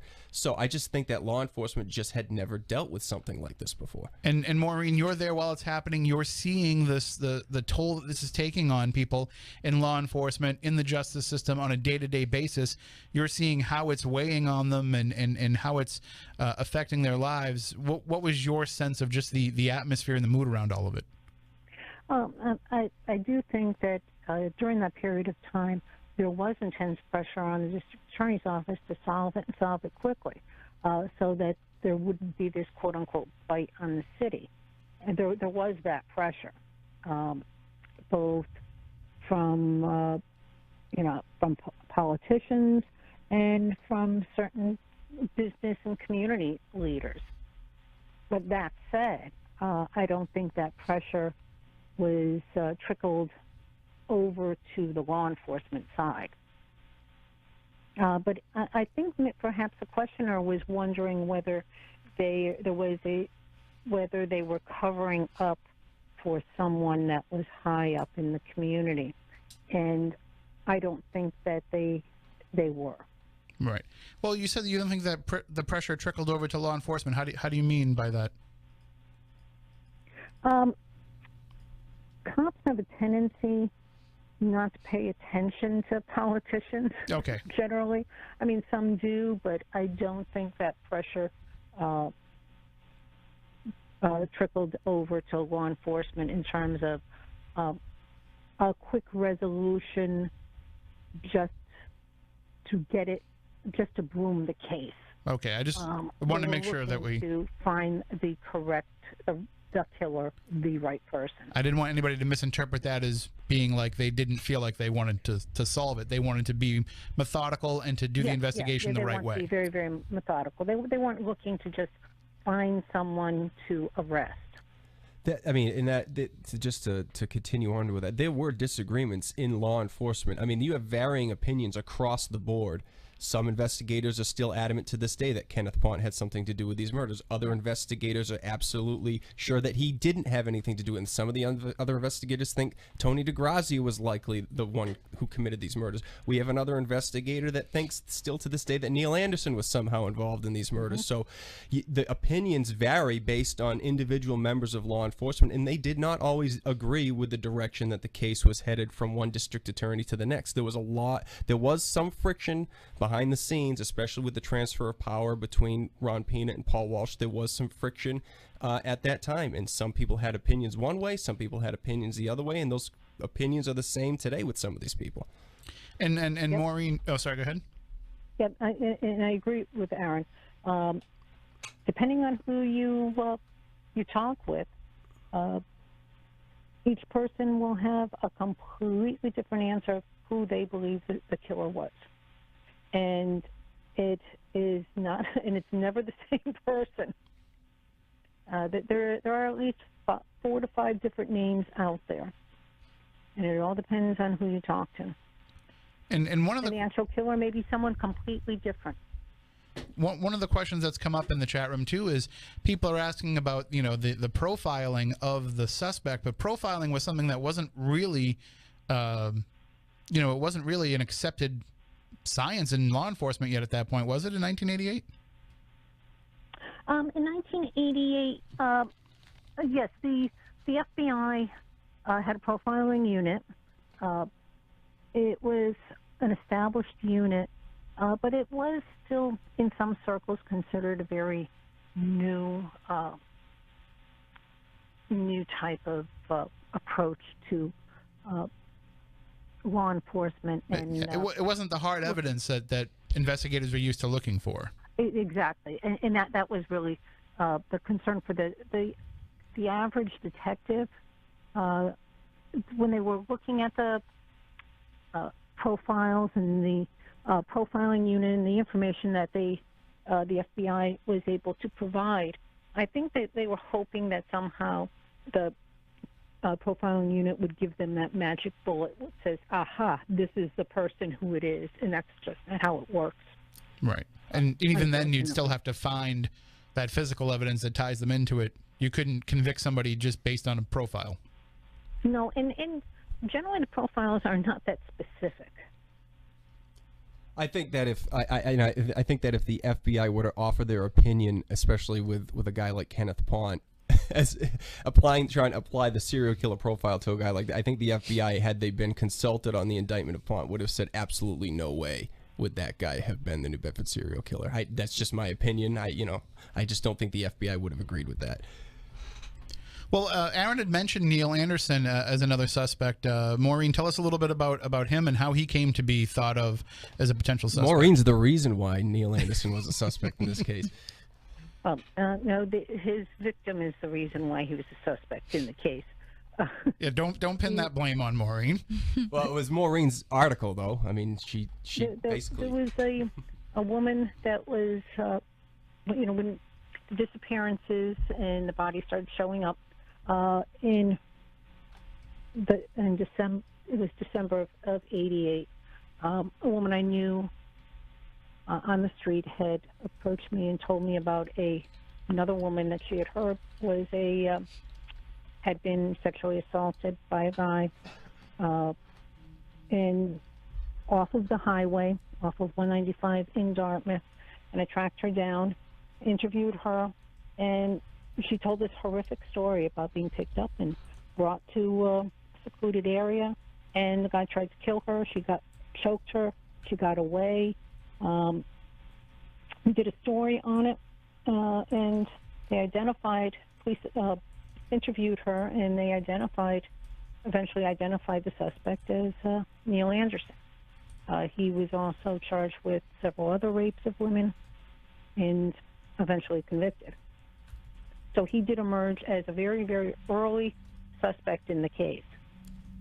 And he's the only living suspect of the 4 primaries that they had back at that time, and he's actually someone we actually interviewed in prison. We wrote him a letter. Basically, our approach with this documentary series has been, if your name comes up as part of the story and you're still alive, you have an opportunity to speak on your own behalf, no matter what your role was in this.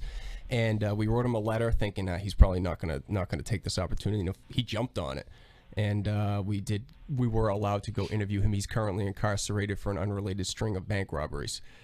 But it was really interesting to sit and talk to somebody that was actually a one-time early suspect in the highway murders case. And you get a perspective of at least how he saw the investigation taking part through his eyes and his role and his involvement in it. And there was a 4th suspect as well, Aaron? Another guy named James Baker from Tiverton, Rhode Island, was another suspect in the case, who had a reputation for hanging around the Weld Square area, making an effort to, in some cases, try to reform some of these girls and get them off of drugs. Some of the sources that we've talked to, it's funny, of the 4 primary suspects, he got the least amount of press coverage of the 4 of them. But if you talk to some of the people involved in the investigation, they thought they had it with James Baker. At one point, they thought he was the guy. But then through some digging around and some thorough investigation, they were eventually able to discount him as a suspect. And James Baker was very cooperative in the investigation, and he actually passed a polygraph with flying colors. Not that a polygraph is 100% hard science, but based on those circumstances, he was basically eliminated as a suspect. And Maureen, I know that obviously, it's not nearly as frustrating as it must have been for law enforcement and for those in the justice system, but it must have been frustrating for you covering this case and being involved in it for so long and seeing the day-to-day developments of it, that nothing ever came to a conclusion. There was no finality to it, that you are looking at something now 30 years later that is still unsolved. Yeah, that is very frustrating, and it's frustrating for me, but can you imagine how heartbreaking it is for the families, too, where, 30 years later, and they still don't have justice. And 30 years later, keep in mind, there are still 2 women who went missing in 1988, and they have not been found. Marilyn Cardoza-Roberts and Christina Montero. Both of them went missing in 1988, and they haven't been found. and that I think is one of the most frustrating elements of the case for law enforcement, that not finding the killer, and the most heartbreaking thing for their families. And I want to just take a moment here and recognize that that we do have some family members of the victims that are in the chat room, that are listening and watching the show, and hopefully that they feel like we are presenting this with the right amount of respect. And for those of you who usually listen to Spooky South Coast and are used to us talking about snacks by this point in the show, you know, usually by this point we're talking about candy and food, but because we get hungry. But you know, we want to make it clear that we're not trying to be exploitative at all about this. This being it's a weird word to use, but the anniversary week of the first victim being found, that we just felt like we needed to take this time to discuss this topic in depth, and hopefully with the gravity that it deserves. But I mean, that being said, this is something that has become kind of revitalized a bit with Maureen's book, and with the interviews that Aaron has been doing, and the discussions that he's been having, and the early press coverage on the documentaries that are forthcoming. Aaron, I know that you've been in touch with law enforcement, current law enforcement, some of the people that are currently on the force, with the current district attorney. What is your sense of where this stands today? Your guess is as good as mine on that one. They play that pretty close to the vest, you know, for quite a long time now. It's an open investigation, and that's pretty much as much as they'll say. Maureen, do you have any insight to how much resources they may be dedicating to continuing with this, or is it kind of just sitting back and hoping that something else will break somewhere down the line?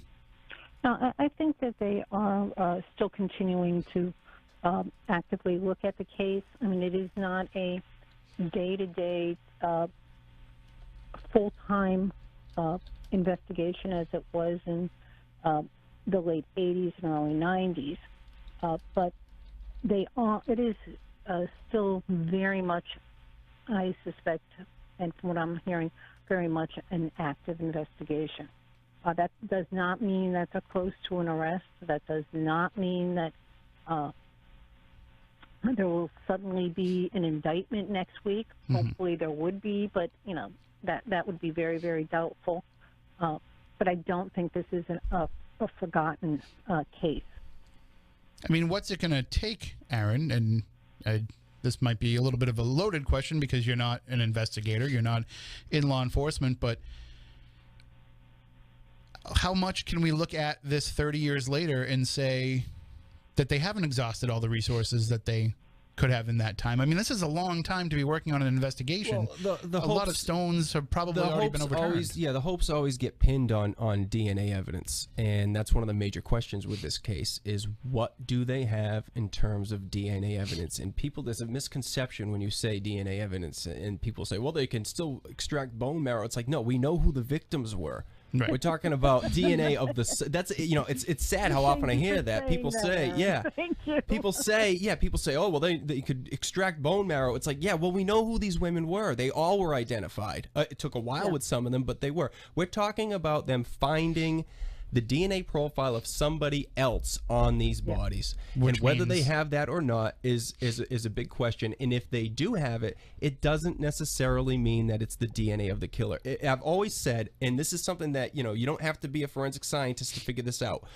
They would have had to have found the same matching DNA profile on at least 2 of these girls to at least make the jump that is the DNA of the killer. You can't just find a hair fiber on one of these girls that doesn't belong to them and say, aha, that's the killer. You would have to find that DNA on at least 2 of the girls to even remotely come to the conclusion that that's the DNA of the killer. And based on the state of decomposition on some of these victims, and the fact that some of them were found with so little in terms of clothing and personal effects, I think that it would be very difficult to definitively come up with the DNA profile of the killer. But that's just my opinion from the outside looking in. And Aaron, I'm sorry, Maureen, I want to say that too, that there's some questions in the chat room that have come up about the book. Again, and it's called Shallow Graves, The Hunt for the New Bedford Highway Serial Killer. There is a question about whether or not it is the only book that has been written about the topic, and it's not. There's been other one in the early 90s. And listen, I know that you lived through this case at that time. I know, Aaron, that book was a big part of the research that you were involved in. Maureen's book is much more well written than the previous book. I just wanted to point out it's very much early 90s true crime. I'm going to write this in a sensational style. I'm just talking in terms of sentence structure and grammar and readability. I mean, there were things in that other book, and there were some interesting things in the book. And one of the things that he had that Maureen wasn't as lucky to have, and just as based on his health, is an actual interview with Ron Pena. And that was it was interesting to read what Ron Pena had to say to Carlton Smith back at that time. But other than that, there were parts of that book that I would have to go back and reread like 3 times to get the gist of what he was saying. Whereas Maureen's book, you can read a page once and absorb it and know exactly what she was saying, and then turn the page. The Carlton Smith book, which is called Killing Season. So when I read Killing Season, it was very reminiscent to me of when I read the Amityville Horror book for the first time. That it was very influential, very informative, and then I went back and reread it again years later and said, this book is total crap. Like, not that the information is bad, but the guy just doesn't know how to write. And that's what I got from Killing Season. It's very much written in, like, I want to get my book picked up as the NBC TV movie of the week. Well, Maureen, I mean, Maureen can speak to this more than I can, but she covered the case front to back and was boots on the ground in this area, and he kind of just came in for periods, maybe once or twice, talked to a handful of people, and went back to wherever he went to write the book, whereas Maureen had a much closer relationship with everybody. And the other thing to point out, Maureen, too, is that this wasn't something like, you retired from working at the paper and moved into teaching and said, okay, now I'm going to sit down and write this book. This is something that had been kind of festering in you for all of these years to actually sit down and work on this. I'm assuming that you probably had some starts and stops throughout that time. Yeah, I did. And unfortunately, I kept on thinking that there would be an ending, quite honestly. I kept on waiting for the killer to be caught, so there would be that definitive ending of this is the answer, this is who it was. And, first it's 10 years, and it's 15 years, and it's 20 years. And nothing. Then I thought, well, maybe I'll write a novel based on it, and then I can come up with an ending. And that just didn't seem right. And, then I said, okay, everything that I've written before, I'm just going to finally just do it. And because people were starting to forget about the case or had misinformation about the case. And so it was really important to actually get the facts out there in a clear and concise manner so that people will know what really happened in New Bedford in 1988. And by the way, today is also the 30th anniversary of the disappearance of Nancy Lee Piva. She was the second victim who was found. Well, and today was the day that she went missing. I know with Aaron, he has the funny word to use, but he has the advantage of he's got people speaking to the camera in their own words. He has news footage from the time, so he's telling the story through the eyes of the people that lived it, and not kind of having to be this omniscient narrator party to it. But with you, Maureen, when you're putting the book together, you must have felt a sense of responsibility not only to the victims, but to all the people that you knew that were involved in this, in the investigation, in the prosecution, and into all of this, to say, I can't let any of these people down with the way that I'm presenting this information. That's true. That's true, because it was a very, very important story for so many people.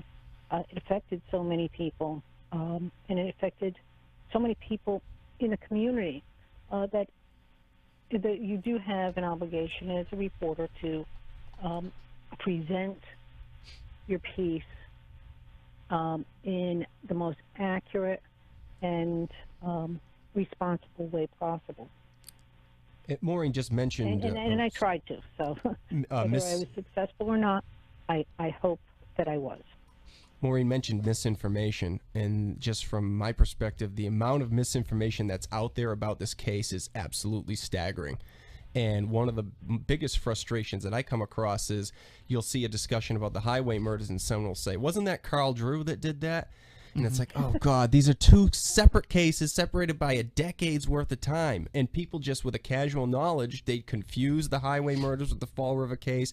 Then there's other people that throw, they throw Mary Lou Aruda into the mix. And it's just, I just want to shake. It's like, yeah, these are, you know, we're trying to set the record straight on exactly what happened, like Maureen just said, and kind of put to bed some of these crazy stories and rumors that have come out of this case. But that's the problem when you don't have a conviction, when you don't have well, I mean, even in the case of Mary Lou Aruda you do, and Carl Drew you do, but still, like, you don't have that finality to it, so it's easy for there to be this you know, well, and then, you know, you conflation got of all these different cases. Murdered prostitutes, so that's why the Fall River case gets so confused with the highway murders. I think it's just you hear murdered prostitutes and people just casually that were paying attention back at that time just confused the two cases. I'm going to let Stephanie ask the $1 million question because you're so nice. I know that she wants to. Well, it's well, I want to know first. I'm going to ask really a different question. But with the amount of time that you both have spent in dedicating your lives to this story, do you feel, or are you hopeful that bringing this up now 30 years later will eventually lead to a conviction or the information that everybody's looking for? Yes. Yeah, I would say yes. Yeah. Like, is that your end goal is what I'm asking.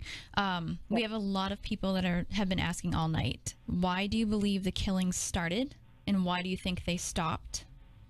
And then I'll ask you the $1 million question. I have no idea why they started or why they stopped. We are only going to get that answer when we know who the killer is. If you listen to the experts in serial murders, they only stop because, well, actually, I shouldn't say that. There are serial killers that go dormant, like the BTK serial killer went dormant. But most of the time, they stop because either the killer moves away, he dies, or he's incarcerated. Correct. Very seldom do they stop for no reason. I mean, there are exceptions to the rule. And one of the other things with Tony DeGrazia, there were like 17 different prostitutes that survived attacks by Tony DeGrazia. And if you talk to somebody like Jack Levin up at Northeastern University, he'll say, well, then Tony DeGrazia is not a good suspect as a serial killer because serial killers don't usually leave that many survivors in their wake. But then you look at what just happened out in California with the Golden Gate, whatever serial killer. Yeah. He had like 12 survivors. So, I mean, there are exceptions to the rules when it comes to these guys. So you can't always go by the rule book on these things. And the $1 million question: who do either of you believe committed these crimes? Or are you comfortable Aaron's telling away us? from the microphone on purpose, I know. Maureen. He wants you to go first. Yeah, I have my suspicions, but I wouldn't share them. I don't think it's fair. I'll let law enforcement make an arrest or come up with definitive proof of who they believe is the killer. It's just not fair, particularly in this community where there are so many families of suspects that are still alive and are still in the community. Are you comfortable? It's also not fair to the victims' families. Are you comfortable telling us whether or not you believe? And I could be wrong. It's hard. I'm not a cop. I'll leave it to the cops to identify who the killer is. Are you comfortable Aaron? telling us if you believe they were already named, or do you believe it's somebody else? I don't know. Okay. That. No, that's fair. That's fair. Just asking what you're comfortable with. Yeah, I'm going to take the fifth on this question for now. I figured. There's still more work to be done on our project. So for now, yeah. And not only that, but we're also, as Maureen said, we're not in the thick of it, so it's easy to armchair investigate, and to kind of pick and choose, and we don't want to have, too much of an influence on the audience and having them walk away being like, well, if Tim and Stephanie and Matt think that it's this person, then that's good enough for me. Like, let's let it all play out and see what happens down the line. I will say this, though, that people will look at this and say, I can understand why Maureen got involved in this, being on the ground, covering this case as it happened. People will look at Aaron and say, hey, why the guy that did the Bridgewater Triangle documentary get involved in this case, but we've talked about this for years, and you have a very strong sense of why you need to tell this story. Well, number one, it's never been told in this format before. Yes, the news covered it back at that time, and yes, some of the true crime programs like West 57th Street would come in and do like a half-hour episode, but it's never been told in documentary film format before, and it's the perfect story to tell in a series format. You could not do this story justice by telling it in one single 2-hour documentary, and I think that it's a story that needs to be told in this format by people from this area that have access to this area, that can go run and do an interview with somebody at the drop of a dime rather than having to come in from California to do it. And the whole reason that this is happening is I have to credit Alan Alves for that. I mean, Alan Alves, is a retired detective from Freetown. 3 of the victims were found within the city limits, within the town limits of Freetown. So he was involved in the investigation. When we interviewed him for the Bridgewater Triangle documentary, after the camera stopped rolling one day, he in his deep Alan voice said, "You know, Aaron, if you're looking for another topic for a good documentary, you should do the highway murders." And I had heard of the highway murders, obviously, growing up in this area. I was only very young when it was going on, but. This was before Maureen's book was released, so the first place that we went to, of course, was killing season, and that did at least give us a good sense of the chaos that was ensuing here back at that time. And we very quickly decided, my partner Dave Grockmal and I, that this was something that we wanted to do. And then the next thing was to go into the newspaper archives and start pulling the articles and researching that way, and then talking to the people that were involved. And then when it's all said and done, we've interviewed well over 60 people. You're talking from a investigative and journalistic perspective, but at some point the human aspect of this hit you too, as you were sitting down and talking to those families. And I remember you sending me a message when you said, like, things have changed. It's heartbreaking. It's absolutely heartbreaking. And I wasn't involved in this back at that time, but to see, you look into the, when you're telling the story in this format, you can look into the eyes of the people that lost loved ones, and they're agonizing over this for 30 years, that there's no answers to their questions. And these were, it sounds cliche, I guess, but these were people's mothers and daughters and sisters and loved ones. And they were cared about, and they weren't as off the radar as some people have suggested. It's often suggested these women weren't in contact with their families when they were in contact with their families. I mean, they have definitive dates that some of these women disappeared, because that's the last time that their family had heard from them regularly up until the date that they disappeared. So these women were loved. And it's just heartbreaking to hear the stories of these families. And we are appreciative of the fact that they have been so supportive of what we're doing, and so cooperative just across the board. And Maureen, I know that you've been in contact with people involved in the case, families, law enforcement, everybody over the years. So there was always, I'm sure, their voice in the back of your mind as you're putting this together. But now that you're out talking about the book, you're out sharing information about the book, going on a little bit of a tour and spreading the word about this case, you're getting people that are coming up to you and saying, that was a family member of mine, and the fact that somebody's actually telling the story and putting it back in the public eye means a lot. I'm sure you're hearing that on a regular basis. Yes, I am. And I'm also stressing to people that if they hear anything, or if they know anything, perhaps they were afraid to come forward 30 years ago, to please get in touch with law enforcement and the district attorney's office and share whatever little tidbit they have. And as I've told people many times at some of the events, people's lives change over 30 years. Someone who may have been, let's say, in an abusive relationship 30 years ago and was afraid to come forward, or they were addicted to drugs, 30 years later, they're in a different place in their lives. They're out of state. They have families of their own. They've got good jobs. They're no longer afraid. I encourage them to come forward if they have any suspicions or evidence of who the killer might be. Perhaps someone confessed to them. Perhaps they overheard something. Perhaps they saw something. They were afraid then to come forward. They no longer have that fear today. So barring a new suspect, barring a conviction, barring something else breaking in the case, have you said your final word on these murders, Maureen, or is there something else in the works coming down the pipeline? You mean about this case? About this case in particular. I don't know. Over the last 30 years, you can't imagine how many times I have thought, oh, this is going to be a break in the case, or this is going to be, this person looks like a good suspect, or that person looks like a good suspect. Different cases throughout the country, and it just didn't come to fruition. I don't know. Now, how about outside of this case? I'm just hopeful that this will be the year that the killer is going to be identified. And is there another project that you're working on separate from this case? Yeah, I've got a couple of projects that I'm researching right now.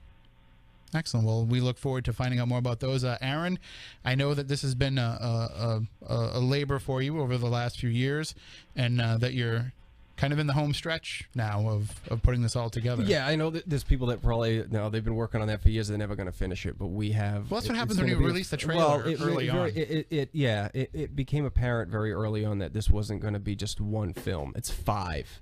I mean, the Bridgewater Triangle was one single 90-minute documentary that took years to produce. Mm-hmm. This is 5 that we've been working on for 4 years.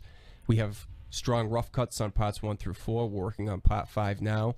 So we're hoping that within this calendar year or in early 2019, we'll have a sample to send to whoever wants to pick this up. And we're pretty excited about what we've been able to accomplish for a crew of 2 or 3 people. And what's amazing about it is with the conversations that we've had about it, and we've talked about where you want to see this going. You've never said, I want this to go here because that's going to get the most attention, or you've said this is where I want it to go because that's where the most people can hear the story and hear the story of these victims and of the families that they left behind. And so that's been in my mind, you've had tunnel vision about that, about just telling the story right and doing justice to the victims and their families. Yeah, where it ends up is less of a concern, as long as it ends up somewhere, and as long as whoever picks it up lets the story be told the way that it should be told and not get their Hollywood hands on it. Can I say that I've seen some of it? Can I? Yeah, yeah. Go ahead. So let me tell you, folks, for when you do see this, it has been exhaustively researched. The archival footage is amazing. You are going to be in the moment of when all this news was breaking. And luckily, thankfully, they saved so many of those tapes. Just like I'm sure Maureen's thankful that so many of the articles were saved. But this is going to be a complete telling of the story and a complete way to see it visually. So read Maureen's book now. Immerse yourself in the facts of the case, and then when the documentary comes out, you can actually see it all unfold and see the investigation into the suspects, and just see, of course, if you're a fan of the Bridgewater Triangle documentary, you know Aaron's eye and his approach and the way that he lets the story just tell itself, and I think you're going to see a lot of that in this as well. So I'm looking forward to seeing the reaction of that, because I think in the end, the most important part is when the first screenings are done, because nobody's going to watch it all in one sitting, they're going to sit, although they might binge watch it when it becomes released because it's that compelling, but when everybody that's associated with it has seen it and seen it at the end, they're going to look back and say, thank you for doing that the right way. Well, if it wasn't for the people that came before us, it wouldn't be possible. So, it's credit to all them and Maureen for doing the book and for her dedication to the Standard Times back then. I mean, we'll give Carlton Smith some credit too, I guess. Yeah, his book had its moments. Right. I mean, there was some compelling stuff in there, but yeah, it was a little scattered at points, I think. Well, Maureen, thank you for joining us again. The name of the book is Shallow Graves, The Hunt for the New Bedford Highway Serial Killer. You can get it on Amazon. You can get it pretty much anywhere you get books here, especially locally. It's in all the bookstores. Do you have any upcoming talks or book signings planned? Yes, I'm going to be in, where am I going to be? I have like 4 calendars going on at the same time. Next week I'm going to be at the Parwin Library in Everett on the 10th, that's Tuesday, and then on Wednesday I'm going to be at the Duxbury Library at 7 o'clock on the 11th. I will be in in August 14th, I'll be at the Bourne Library at 7. And then in the fall, I'm going to be in the Middleborough Library on October 24th. And in September, I'm going to be in South Yarmouth on Sunday the 9th. And I'm always adding dates. And there's a Facebook page for the book for everybody if they want to follow along with all of your upcoming events? Yes. There's multiple ones. Shallow Graves, A Hunt for the New Bedford Highway Killer. I also have an author's page on Facebook, and we also have a website, shallowgravesthebook.com. And you can follow me on Twitter. My Twitter handle is, I always have to look it up because I never at myself on Twitter, is Maureen E. Boyle 1. All right, and Aaron, of course, you have the highwaymurders.com. Yeah, we have highwaymurders.com. Both promotional trailers for the film are there. Like Maureen said, if you have new information on this case, we suggest you go to the police. We also have a hotline on our website, which you can call and give us information. But we, like I said, go to the police first. But if you want to tell us something on the case, we're happy to hear it. 508-505-INFO is the hotline for our project, and we were also on Facebook as well. And we didn't get to run the trailers because we had so much to cover, but that's all right. They're there. You can see them on YouTube. You can see them on the website, and we'll tack a little link at the end for people to be able to find them as well. So thank you both for joining us. I know it's a little late for you, Maureen. I know that Aaron's usually up this time anyway, editing and trying to get everything done. But thank you both for joining us and for sharing information on this. And I'm sure that we'll be coming back around to this topic and covering it even more in depth in the future. Thanks, Tim. Thank you for having me on. All right. Have a great night, Maureen. Okay. And we'll be in touch soon. And of course, as she said, you can see her at a variety of places. I'm excited now that I work like daytime hours. I can actually go out and catch some of her discussions around here. And I'm going to tell you folks that if you want to go out and see her at some of these library discussions that she's having, she packs the place every time. So if you're planning on going, show up early, because if you want to get a seat, they're going to go fast. And Aaron, we will let you get back to the studio, and you can start continuing the edits. Yeah, I won't be doing editing tonight, but yeah. But certainly we look forward to having you back as well. And just, of course, keep us up to date with everything as it goes along, and we'll share it with our audience. That does it for this week's show. Next week we will not be on because we have an event, but the week after that, it's going to be a very special Spooky South Coast broadcasting from Lilydale, New York. It'll be myself and Phil Paleologos out in the spiritualist capital of the world. Without me. I know, it's just, listen, somebody else is footing the bill for us. Mm-hmm. So we couldn't ask for too much, and even then I did mention you, but you had other obligations. So yeah, well, somebody screwed up the days and then didn't tell me, and then I went and booked a work trip. So. I also didn't think it was happening till suddenly I was told it was happening. Sorry, we might be breaking up over this. I was told, hey, on the 20th of July, we're going to New York. Okay. All right. So we will broadcast Spooky South Coast live from Lilydale. This is huge because they don't let just anybody come in. Like, there was a process to go through to get approval for. And listen, don't let me try to feign in any way like I'm super important and I had anything to do with us getting into Lilydale. It's because Phil Paleologos is going to be there. The man is a star. The man is a legend. So still fired. He greased all the wheels. He made everything happen. So it'll be Phil and myself hosting Spooky South Coast in 2 weeks from Lilydale. And then after that, we'll have another event, but then we'll be back pretty much throughout August with all new shows for you. And by that point, we're just about getting ready for the Halloween season. I'm going to say we can start the Halloween season the first week of August if we want. Why can't we? Sure. We can make it. We need to. Aaron, I know you're for that. You're a Halloween guy. So. Yeah, I start thinking about Halloween. August 1st, you're allowed to start thinking about Halloween. When do you start putting together the display and all that stuff? October 1st. Usually I try October 1st, but I start thinking about it in August. You start seeing the decorations in the stores in August. See, I was always of the opinion, like, I only wanted to put it out on Halloween because I don't want anybody to see it ahead of time. But with your setup, there's no way you could do it all in one day. No, there's way too much involved. I mean, it takes a lot of man hours to set that all up, and I like to enjoy it for a month. If I'm going to put all that work into it, I want to leave it out there for a few weeks. I fight all the weather storms. I love the fact that the guy who doesn't believe in most of the paranormal stuff loves Halloween. Has the most haunted Halloween collection out of anybody that I know. I love Halloween. I absolutely love it. So we'll do a live remote from your yard yeah, during Halloween season. There you go. All right. So if anybody needs to get in touch with us during the course of the week, then you can certainly reach out to us via email, spookycrew@spookysouthcoast.com, on Twitter @SpookySC. You can hear the rebroadcast of the show each week on the Dark Matter Digital Network, and coming soon to kingdomofnyradio.com as well. There's a whole bunch of great programming coming to that site as well. We'll have more information for you on that as it comes out. I want to thank Bart L. for all of his work this week, not only in keeping that running, but also the entire LGAB creation, ELLGAB.com. If you are looking for BellGab, you have to look now for LGAB. Don't ask. I'm not. You can go there. There's a Spooky South Coast page. You can get in the discussion with everybody there as well.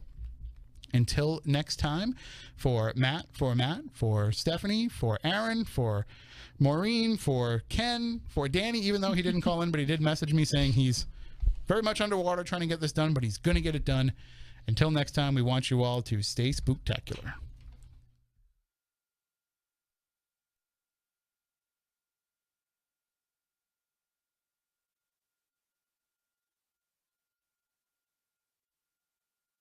It was 4th of July weekend. My pager went off, called the station, made a phone call and found out that Lakeville Police wanted my assistance. And I drove up to the scene. I met with a female who apparently had gone into the woods to make a rest stop and came across the skeletal remains of a female.